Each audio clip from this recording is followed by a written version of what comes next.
नमस्कार दोस्तों, मैं हूं प्रशांत और स्वागत है आपका प्रतियोगिता दर्पण में। आज हम बात करने जा रहे हैं डिफेंस एक्सपोर्ट्स ऑफ इंडिया के बारे में। सबसे पहले इसकी न्यूज़ देख लेते हैं। हाल ही में एरो इंडिया 2023 का जब इनॉग्रेशन हुआ तो प्राइम मिनिस्टर ने $5 मिलियन का डिफेंस एक्सपोर्ट्स का टारगेट रखा है 2024-25 तक। अब ये जो टारगेट है ना, सबसे पहले टारगेट कंसीव किया गया था डिफेंस प्रोडक्शन पॉलिसी ऑफ 2018। अब यहाँ पे जो मेन गवर्नमेंट का ऑब्जेक्टिव है वो ये है कि नेट इंपोर्टर से नेट एक्सपोर्टर की तरफ जो ट्रांजिशन है, जो ट्रांसफॉर्मेशन है, वो जल्द से जल्द हो जाए। आइए अब डेटा देख लेते हैं। जो स्टेटस है इस समय एक्सपोर्ट्स का, इंडिया प्रेजेंटली ऑलमोस्ट 75 कंट्रीज को डिफेंस इक्विपमेंट्स एक्सपोर्ट करता है। अब यहाँ पर अगर हम जो डेटा है 13,000 करोड़ का डिफेंस एक्सपोर्ट 2020-21। अब हम करंट स्टेटस की बात कर लेते हैं। करंटली इंडिया 75 कंट्रीज को डिफेंस इक्विपमेंट्स एक्सपोर्ट करता है। अब यहाँ पर अगर हम फिगर्स की बात करें तो 2021-22 में 13,000 करोड़ का एक्सपोर्ट डिफेंस इक्विपमेंट्स का हुआ और एनुअल डिफेंस एक्सपोर्ट को $5 बिलियन 2024-25 तक का टारगेट गवर्नमेंट का है। अब यहाँ पर अगर हम इंडिया के डिफेंस एक्सपोर्ट्स की बात करें तो ये किस तरीके से राइज हुआ, हम ऐसे देख सकते हैं कि 2016-17 में जो डेटा था ये सिर्फ 1,500 करोड़ के आसपास था और 2018-19 में ये डेटा 10,000 करोड़ से भी ज्यादा का था। ऑलमोस्ट 700% का ग्रोथ 3 से 4 साल के अंदर।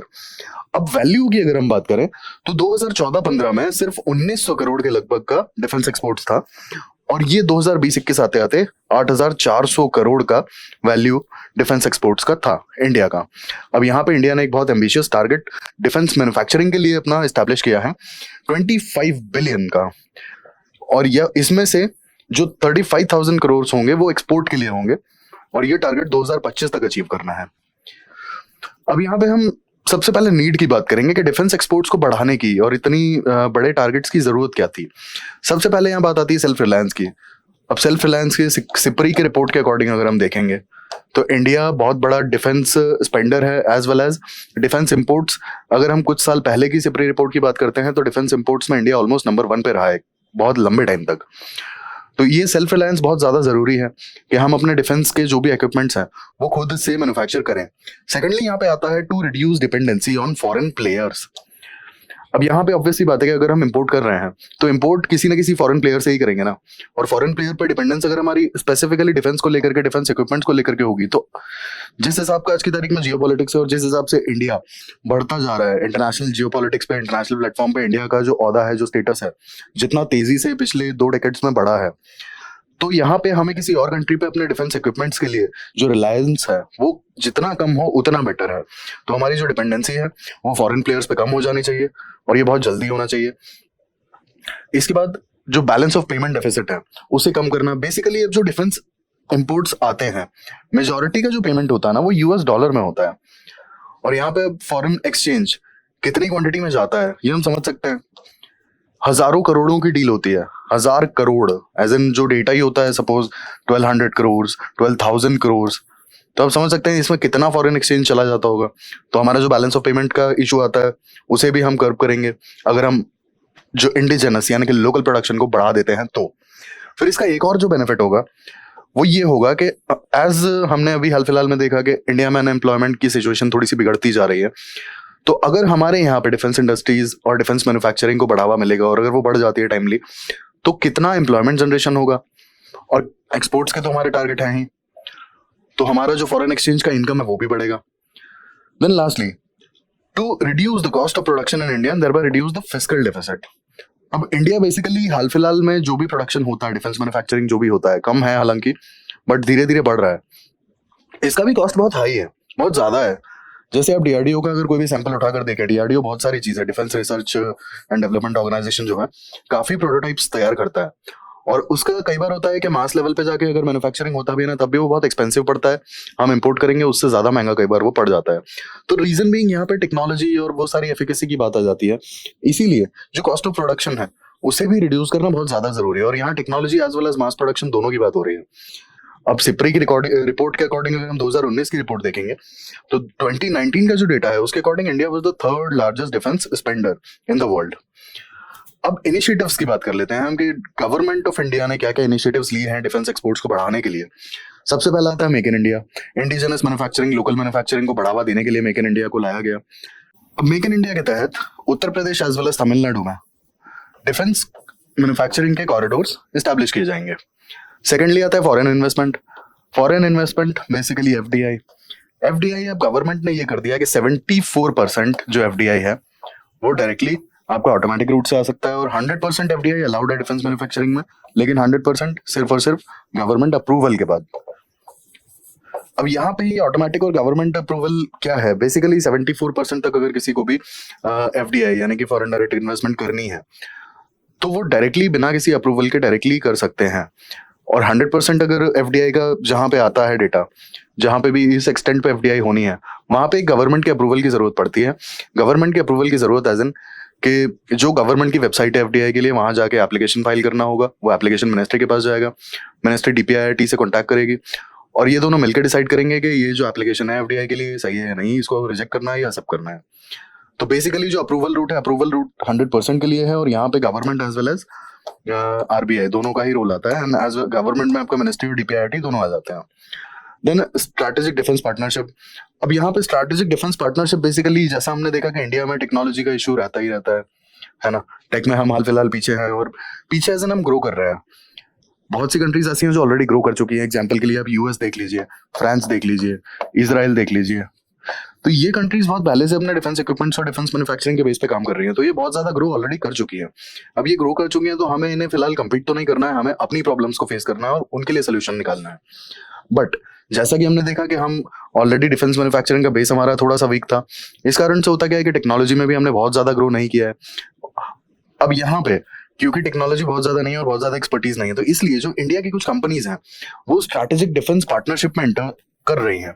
अब ये पार्टनरशिप बेसिकली एक डील होती है जहां पे जो भी फॉरेन एक्सपर्ट है, मतलब फॉरेन एज इन के जो भी फॉरेन कंट्री में मैन्युफैक्चरर्स हैं और जिनके पास एक्सपर्टीज है, इन बंदों के साथ में पार्टनरशिप में इंडियन जो बिजनेस हाउसेज है वो एंटर कर जाएंगे डिफेंस मैन्युफैक्चरिंग के लिए। इसका बहुत अच्छा एग्जाम्पल हाल फिलहाल में है इजराइल का रफाइल जो है, रफाइल सिस्टम्स, इन्होंने इंडिया के कल्याणी ग्रुप के साथ में स्ट्रैटेजिक डिफेंस पार्टनरशिप की डील की है। थर्ड आता है आपका रिफॉर्म एंड डिफेंस प्रोडक्शन। इसमें बेसिकली आपका जो भी ऑर्डिनेंस बोर्ड फैक्ट्रीज हैं जहां पर डिफेंस मैन्युफैक्चरिंग या डिफेंस इक्विपमेंट्स की मैन्युफैक्चरिंग होती है, इनको पीएसयूज में कन्वर्ट कर दिया गया। देन सपोर्ट स्कीम या फिर इनिशिएटिव्स। अब सपोर्ट स्कीम में बेसिकली आपका आ जाता है प्रोडक्शन लिंक्ड इंसेंटिव स्कीम। जितना ज्यादा प्रोडक्शन होगा उतने ज्यादा इंसेंटिव्स। अब ये पीएलआई बेसिकली जो डिफेंस इक्विपमेंट्स में जो भी आपके स्पेयर पार्ट्स यूज होते हैं ना, उन स्पेयर पार्ट्स के लिए, एग्जांपल के लिए आप सेमीकंडक्टर ले लीजिए। सेमीकंडक्टर ऑलमोस्ट आपके हर एक इलेक्ट्रॉनिक आइटम के लिए जरूरी होता है। तो अब सेमीकंडक्टर का जो प्रोडक्शन है वो ऑब्वियस सी बात है कि जो डिफेंस इक्विपमेंट्स हैं उनमें भी कहीं ना कहीं यूज होगा ये सेमीकंडक्टर। तो सेमीकंडक्टर के प्रोडक्शन पे पीएलआई स्कीम लगती है, और पीएलआई स्कीम के तहत जो मैन्युफैक्चरर्स हैं उन्हें काफी बेनिफिट्स मिलेंगे। लास्ट में आता है आपका आर&डी। अब रिसर्च एंड डेवलपमेंट की एक बात है कि जो इंडिया का रिसर्च, डिफेंस रिसर्च के लिए जो बजट अलॉटेड है उसका 25% सिर्फ और सिर्फ प्राइवेट सेक्टर के लिए ये मार्क्ड है। गवर्नमेंट ऑफ इंडिया ने ये किया है। तो ये हमने देखा कि जो स्टेप्स लिए गए हैं, जो इनिशिएटिव्स लिए गए हैं डिफेंस एक्सपोर्ट्स को बढ़ाने के लिए। अब हम चैलेंजेस देख लेते हैं कि यहाँ पर डिफेंस एक्सपोर्ट्स को बढ़ाने के लिए जो सबसे ज्यादा बड़े चैलेंजेस हैं वो क्या क्या हैं। सबसे पहला आता है क्रेडिबिलिटी। अब क्रेडिबिलिटी यहाँ पे क्यों है? बेसिकली इंडिया कभी मेजर एक्सपोर्टर या मेजर प्रोड्यूसर नहीं रहा है डिफेंस इक्विपमेंट्स का। हमारा जो कंपटीशन है यूएस, फ्रांस, इजराइल जैसे जो बहुत टेक फॉरवर्ड कंट्रीज हैं उनके साथ में है। तो ये एक बहुत बड़ा इशू आता है। हमें बहुत बड़े लेवल पे, बहुत बड़े प्लेटफॉर्म पे जाके हमारे डिफेंस इक्विपमेंट्स की जो एफिशिएंसी है उसे दिखाना पड़ेगा, उसे शोकेस करना पड़ेगा, तब जाके ये क्रेडिबिलिटी धीरे धीरे डेवलप हो पाएगी। क्योंकि हमने जो मैन्युफैक्चरिंग बेस अपना बढ़ाया है वो कुछ रिसेंट सालों में ही बढ़ाया है, पिछले 10-12 सालों में। Then over reliance on public sector. अब यहाँ पे ये सबसे बड़ा इशू है। Public sector, PSUs, ordnance board factories, ये सब जो है इन पे ओवर रिलायंस। बेसिकली होता क्या है कि पब्लिक सेक्टर को हमेशा लेवरेज दिया गया है। किसी भी काम में अगर पब्लिक सेक्टर घुस जाएगा तो वहां पे अगर वो भले लॉस मेकिंग बिजनेस भी कर रहे हैं तब भी किसी प्राइवेट सेक्टर या प्राइवेट फर्म को अलाउ नहीं किया जाता है। ये एक बहुत बड़ा इशू है यहाँ पे। एग्जाम्पल के लिए अगर हम देखें तो जैसे डीआरडीओ है, defence research and development organisation, तो ये जो ऑर्गेनाइजेशन है बेसिकली इस पर भी तो ओवर रिलायंस ही है डिफेंस रिसर्च के लिए। बाकी जगह भी तो गवर्नमेंट कोई फंडिंग प्रोवाइड नहीं कर रही, ना किसी को अलाउ करती है ये करने के लिए। तो ये ओवर रिलायंस है। इसके बाद HAL आप देख लीजिए, हिंदुस्तान एरोनॉटिक्स लिमिटेड। जितने भी फ्लाइंग रिलेटेड जो रिसर्च है एज वेल एज जो डेवलपमेंट है और जो मैन्युफैक्चरिंग है वो HAL के पास में ही है। तो काफी इश्यूज आते हैं ओवर रिलायंस है पब्लिक सेक्टर पे। फिर आता है हमारा इंफ्रास्ट्रक्चर डेफिशिएंसी। इंफ्रास्ट्रक्चर डेफिशिएंसी काफी मेजर रोल प्ले करता है। होता क्या है कि जो लोकल मैन्युफैक्चरर्स हैं, इंफ्रास्ट्रक्चर डेफिशिएंसी के कारण से कई बार टाइमली चीजें डिलीवर कर ही नहीं पाते हैं। अब जो इंपोर्टर है, जो हमसे इंपोर्ट कर रहा है चीजें, उसके लिए तो ये बहुत बड़ा इशू रहेगा ना। डिफेंस किसी भी कंट्री के लिए बहुत इंपॉर्टेंट होता है, और अगर डिफेंस का इक्विपमेंट्स का इंपोर्ट बहुत ज्यादा डिले हो जाएगा तो क्या इन फ्यूचर हमसे कोई इंपोर्ट करना चाहेगा? तो ये एक बहुत बड़ा इशू आता है। Then R&D। अब रिसर्च एंड डेवलपमेंट का यहाँ पे सबसे बड़ा इशू आता है कि DRDO is the only public sector organisation जो डिफेंस रिसर्च में इन्वॉल्व है। प्राइवेट सेक्टर के पास ना तो फंड्स हैं, और वैसे भी अभी इनिशियल स्टेज में है प्राइवेट सेक्टर डिफेंस के साथ। अभी अभी defence manufacturing as well as defence research का बहुत इनिशियल स्टेज है प्राइवेट सेक्टर का। तो सिर्फ और सिर्फ DRDO पे ओवर डिपेंडेंस है, और DRDO को भी मेनली जो फंडिंग है, फंडिंग बहुत अच्छे से प्रोवाइड नहीं की जाती है। बहुत ज्यादा फंडिंग प्रोवाइड नहीं की जाती है, फंड्स में काफी इश्यूज आते हैं, और प्राइवेट सेक्टर के लिए तो बहुत कम ही फंडिंग रखी गई है अभी तक तो। ठीक है, और प्राइवेट सेक्टर उतरना भी नहीं चाहता। जैसा कि मैंने आपको बताया कि प्राइवेट सेक्टर बहुत इनिशियल स्टेजेस में है इंडिया में, चाहे वो डिफेंस मैन्युफैक्चरिंग हो या रिसर्च हो। तो यहाँ पे सिर्फ और सिर्फ DRDO पे डिपेंडेंस है, और इनको भी प्रॉपर फंडिंग नहीं दी जाती है, तो ये भी एक इशू आता है। देन कॉम्पिटिशन, जैसा मैंने आपको बताया था, कॉम्पिटिशन हमारा है US, इजराइल, फ्रांस जैसी कंट्रीज से। तो ये कंपटीशन अब इन US, Israel as well as France, ये टेक जायंट्स रहे हैं। स्पेसिफिकली डिफेंस की अगर बात की जाए तो डिफेंस में इनकी जो टेक्नोलॉजी है, state of the art technology, इनके पास बहुत अल्टीमेट टेक्नोलॉजी होती है हर एक चीज में, चाहे वो फ्लाइंग से रिलेटेड हो या फिर वो प्रोटेक्शन से रिलेटेड हो, एंटी मिसाइल इक्विपमेंट से रिलेटेड हो। तो ऑब्वियस सी बात है कि इन लोगों की क्रेडिबिलिटी बहुत ज्यादा हाई है, तो ऐसी कंट्रीज से हमें कम्पीट करना होगा। Then lack of defence manufacturing base in India. Obvious सी बात है कि इंडिया में डिफेंस मैन्युफैक्चरिंग का बेस हमने पूरा डिस्कस किया। Over reliance on public sector, infrastructure deficiency, R&D में काफी बहुत फंडिंग के इश्यूज आते हैं। तो ये सारी चीजें अगर आप कंबाइन करके देखेंगे तो डिफेंस मैन्युफैक्चरिंग का जो बेस है वो बहुत स्ट्रांग तो था ही नहीं कभी इंडिया में। बहुत लिमिटेड लेवल पे डिफेंस मैन्युफैक्चरिंग होती थी, और वो भी over reliance on the public sector. तो ये भी एक बहुत बड़ा इशू है, क्योंकि डिफेंस मैन्युफैक्चरिंग का बहुत बड़ा बेस नहीं है, तो हम एक्सपोर्ट्स के अपने टारगेट्स कैसे मीट कर पाएंगे जो हमने 2024-25, 2024-25 तक के जो टारगेट्स लिए हैं।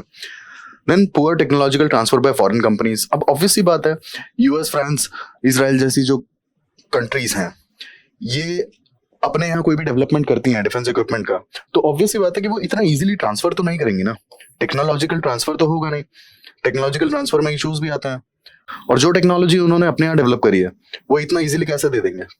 क्योंकि R&D में काफी पैसा खर्च होता है, तो वो खुद भी तो मार्केट में जाकर उसे बेचकर और अपना R&D का पैसा निकालना चाहेंगे और अपने बेनिफिट्स निकालना चाहेंगे अपार्ट फ्रॉम द डिफेंस।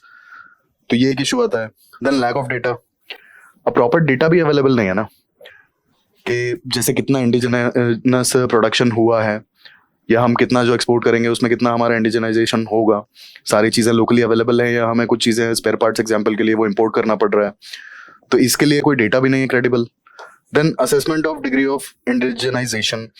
अब डिग्री ऑफ इंडिजिनाइजेशन हम कैसे असेस कर पाएंगे जब हमारे पास डेटा है ही नहीं, और जब डेटा नहीं है तो ऑब्वियस ही बात है कि असेसमेंट पॉसिबल नहीं है। जैसा कि मैंने आपको बोला कि अगर सपोज हम हमारे यहाँ लोकल मैन्युफैक्चरिंग भी कर रहे हैं तो उसमें कितना इंडिजिनाइजेशन है ये हमें कैसा पता पड़ेगा? रीजन बीइंग, स्पेयर पार्ट्स में बहुत सारी चीजें तो हम इंपोर्ट करते हैं। एग्जांपल के लिए अगर आप लें सेमीकंडक्टर आपका थाईलैंड और ताइवान ऐसी कंट्री से बहुत ज्यादा आता है। लास्ट में आता है हमारा ब्यूरोक्रेटिक डिले और लाइसेंसिंग इश्यूज। अब ये तो बहुत कॉमन सी चीज है इंडिया में, जो रेड टेपिज्म है, जो ब्यूरोक्रेटिक डिले है, कुछ ज्यादा ही होता है, क्योंकि बहुत ज्यादा रिस्पॉन्सिबिलिटी वाली चीजें हैं, बहुत बड़ी हियरार्की है, तो इस कारण से रेड टेपिज्म और ब्यूरोक्रेटिक डिले होना बहुत नॉर्मल सी बात है यहाँ पे। इस चीज को भी अगर कम कर दिया जाए तो काफी अच्छा हो जाएगा। अब यहाँ वे फॉरवर्ड की हम बात कर लेते हैं। वे फॉरवर्ड क्या है? बेसिकली MSMEs और स्टार्टअप्स को यहाँ पे काफी ज्यादा सपोर्ट करने की जरूरत है। जैसा कि हमने देखा, over reliance on PSUs as well as ordnance board factories. तो अब यहाँ पे MSMEs as well as startups को अगर सपोर्ट किया जाता है तो स्टार्टअप्स काफी ज्यादा हेल्पफुल रहेंगे, MSMEs काफी ज्यादा हेल्पफुल रहेंगी। जो स्पेयर पार्ट्स वगैरह जो भी डिफेंस इक्विपमेंट्स के जो रिक्वायर्ड हैं उसमें काफी हेल्पफुल होगी MSMEs। इसके बाद आपका जितने स्टार्टअप्स हैं, स्टार्टअप्स जो भी इनोवेशन एज वेल एज जो R&D है उसमें काफी हेल्प कर सकते हैं, काफी अच्छा आउटपुट दे सकते हैं। Secondly, investment promotion, FDI and ease of doing business. अब इन्वेस्टमेंट प्रमोशन की बहुत ज्यादा जरूरत है, जैसा कि हमने देखा, और due to over reliance on the public sector, private sector में जो इन्वेस्टमेंट है, चाहे वो आपकी R&D की हो या फिर मैन्युफैक्चरिंग की हो, ये दोनों ही काफी कम है। तो अब यहाँ पे सबसे बड़ी बात है कि इन्वेस्टमेंट को लेकर आया जाए, प्राइवेट इन्वेस्टमेंट को, वो भले ही फिर FDI का हो या फिर डोमेस्टिक इन्वेस्टमेंट हो, ठीक है। तो इन दोनों की बहुत ज्यादा जरूरत है, इसे प्रमोट करना होगा। इसके बाद ईज ऑफ डूइंग बिजनेस, अब यहाँ पे सारी चीजें आ जाती हैं ईज ऑफ डूइंग बिजनेस में। आपका जो ब्यूरोक्रेटिक डिले है उसे रोकना, इसके बाद आपका इंफ्रास्ट्रक्चर प्रोवाइड करना, तो ये सारी चीजें ईज ऑफ डूइंग बिजनेस में आती हैं। ईज ऑफ डूइंग बिजनेस जितना इंप्रूव होगा उतना कहीं ना कहीं इम्पोर्टर्स के सामने हमारी वैल्यू बनी रहेगी। अदरवाइज अगर हमारे जो कंसाइनमेंट्स हैं वो डिले होंगे, प्रॉपर टाइमली हम होता चीजें डिलीवर नहीं कर पाएंगे, एंड एज वी टॉक के डिफेंस इक्विपमेंट्स के मामले में कोई भी कंट्री रिस्क नहीं लेना चाहेगा, तो जितना टाइमली ये चीजें डिलीवर होंगी उतना ज्यादा हमारा इंटरनेशनल मार्केट में रेपुटेशन होगा, हमारे जो एक्सपोर्ट्स हैं। Then quality assurance and testing infrastructure, अब ये बहुत ज्यादा जरूरी है, quality assurance as well as testing infrastructure. अब क्वालिटी एश्योर करने के लिए टेस्टिंग इंफ्रास्ट्रक्चर की बहुत ज्यादा जरूरत पड़ेगी, इसे एस्टैब्लिश करना, इसके लिए जो भी फंडिंग चाहिए उसे लेकर आना, इसके लिए जो भी मशीन चाहिए उन्हें लेकर आना। और अगर टेस्टिंग इंफ्रास्ट्रक्चर हमारे पास प्रॉपर होता है तो क्वालिटी एश्योरेंस आसानी से किया जा सकता है, और जो भी स्टैंडर्ड्स हैं इंटरनेशनल स्टैंडर्ड्स, वो बेंचमार्क हम आराम से अचीव कर सकते हैं, और ये बहुत ज्यादा जरूरी है। सपोज अगर हमारे इंटरनेशनल मार्केट में इमेज खराब हो जाती है क्वालिटी को लेकर के, तो कल दिन को इंडियन एक्सपोर्ट्स को कौन पूछेगा, ये एक बहुत बड़ा इशू होगा ना। तो इस चीज पे हमें ध्यान देना बहुत ज्यादा जरूरी है। देन एक्सपोर्ट प्रमोशन काउंसिल, अब एक्सपोर्ट प्रमोशन काउंसिल अगर होती है जिसमें आपका गवर्नमेंट, इसके बाद private sector institute and academia, ये सारे इन्वॉल्व होंगे, तो यहाँ पे बहुत अच्छे से एक्सपोर्ट प्रमोशन किया जा सकता है। प्राइवेट इंडस्ट्री को, प्राइवेट सेक्टर को चीजें पता होंगी, अकेडमिक से हम साथ में लेकर के बहुत सारी चीजें और भी जान सकते हैं एक्स्ट्रा, और गवर्नमेंट का यहाँ पे रोल रहेगा। Lastly promotion of Indian products, तो ये हमने बात की वे फॉरवर्ड पे। हमने देखा इंडिया ने किस तरीके से अपना 5 बिलियन का टारगेट बनाया हुआ है डिफेंस एक्सपोर्ट्स का। हमने जो भी इंडियन गवर्नमेंट ने स्टेप्स लिए हैं एक्सपोर्ट्स को प्रमोट करने के लिए, उस पर हमने बात की। चैलेंजेस के बारे में हमने बात की, और वे फॉरवर्ड जाना कि इंडियन एक्सपोर्ट्स डिफेंस सेक्टर में बढ़ाने के लिए क्या क्या वे फॉरवर्ड हो सकते हैं, क्या क्या स्टेप्स लिए जा सकते हैं, और उन चैलेंजेस को दूर किया जा सकता है। ऐसे ही इन्फॉर्मेटिव वीडियोस के लिए हमारे साथ जुड़े रहिए। Thank you, thanks for watching.